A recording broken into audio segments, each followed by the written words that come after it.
Along with instructional strategies, teachers need to model information. We use this a lot in mathematics, but it also can be used in English and most other subjects. The I do is the teacher's going to be demonstrating something. It could be in a quadratic equation, it could be how to find the topic sentence of a paragraph, and then the teacher demonstrates it. And then you do another example where the class is doing it with you. And so that's the we do. So once you've done the quadratic equation, you have them do it together, and this is where you're going to wander around the room and check for understanding. And then you're going to have the you do, where they're going to do it without any guidance. So the I do is what the teacher does to model the knowledge. The we do is a scaffolding technique to allow the students an opportunity to engage in the knowledge and gives you an opportunity to check for their understanding. And then you have the you do, where you have little to no guidance, but you are again checking for understanding to determine whether they understand the concepts. Another important aspect of lesson planning is checking for understanding. Throughout the lesson, you're going to check to make sure students are understanding the content. So for example, if you give a paragraph and say find the topic sentence, you're going to wander around the class, look at their papers, ask questions, have a little discussion with individuals and or groups of students. Be very clear what you're going to ask. Be very clear what you're going to be looking for, because what you want to do is scaffold the learning. And what that means is find out the first step, check to make sure they all have it. Look at the second step, make sure they all have it. See what questions they have so you can redirect or reteach something that students may or may not understand. Also, it provides students feedback. In addition, it is a formative assessment. It forms their knowledge. It helps them to continue to the path to the content standards. Another aspect of checking understanding is guided practice. This is the you do under the I do, we do, you do. What is happening is students are applying the information that you have given. This is sort of going back to your learning objectives and saying, with this behavior and this condition, are they going to be able to reach the degree? So what you want to do is provide opportunities of guided practice so students can reach the learning objective. It also is a formative assessment aspect.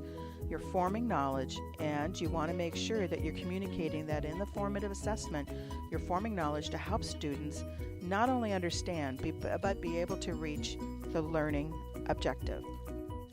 Closure is probably one of the most forgotten aspects of teaching. I remember back in college when I took educational psychology, and we're talking 1980s, that my professor said the most important thing and the one thing that is actually remembered in a lesson is the very first thing and the very last thing. So what you want to do is you want to summarize what happened. You want to review. You want to close the loop. Look back at your learning objective and say, did I meet the objective? Did I provide enough information that the students would be able to do the behavior on the condition to the degree that you stated? Make sure you answer any lingering questions, but also make sure you summarize so students understand the connection between their learning objectives and the outcomes. Independent practice can be anywhere from homework to a major project. This is the product that you're going to be collecting from the student to determine whether your learning objective has been reached. Has it? So what you want to do is look at your learning objective, see if they're demonstrating the behavior on the condition and to the degree that you had asked.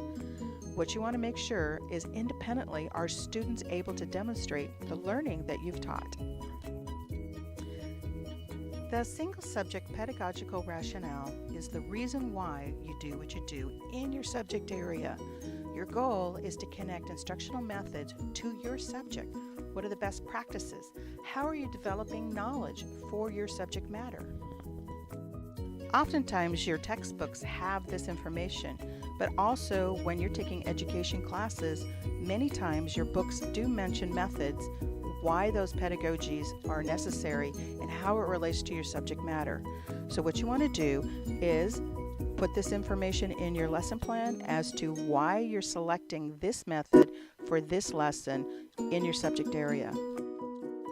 Next, you want to show differentiation. Early in your teaching education courses, you were asked to pick 3 specific individual students and make lesson plans for them.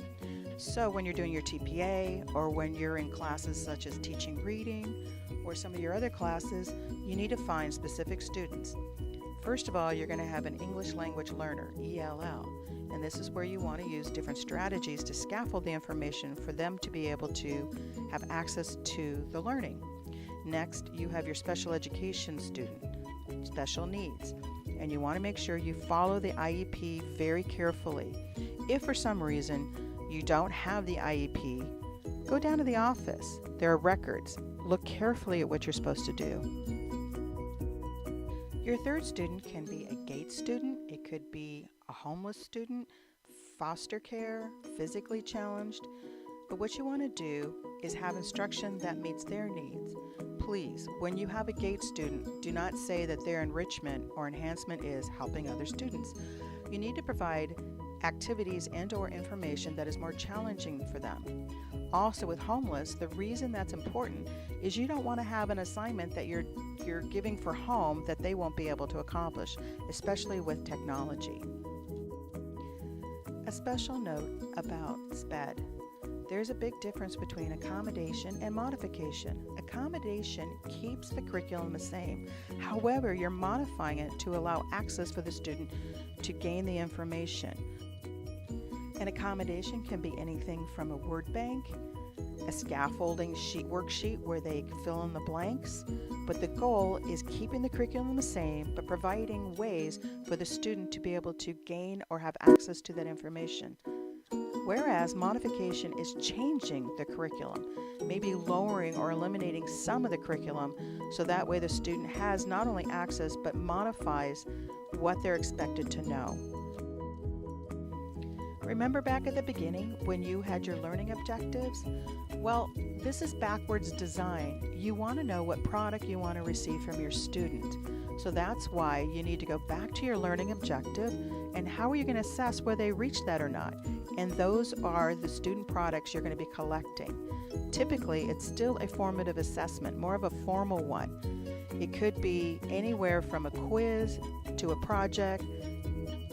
Ultimately, the question is, has the student achieved the learning objective?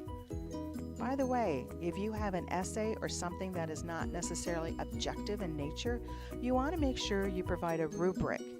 A rubric in general is a way to evaluate subjective information, and it also provides a target for students to reach when completing projects. The lesson plan also asks you to determine student collaboration and grouping.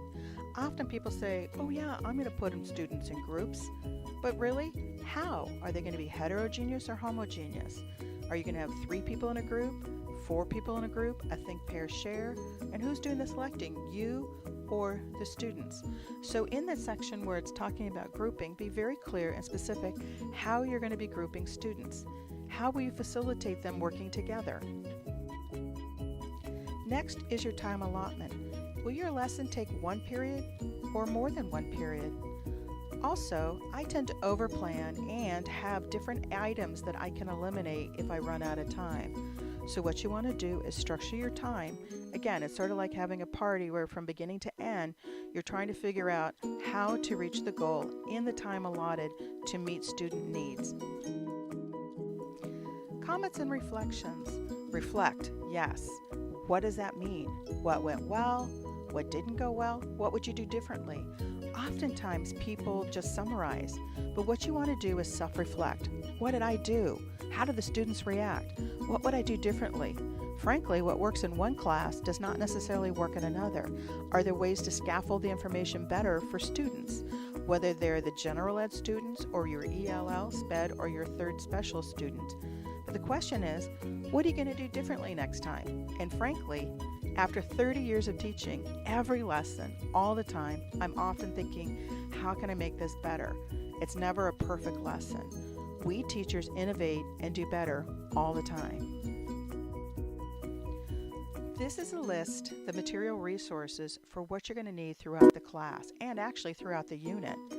You will notice it even says rubric. Before you assign something, you need to have a rubric so you know what you're reaching. Are you going to have handouts? What technology?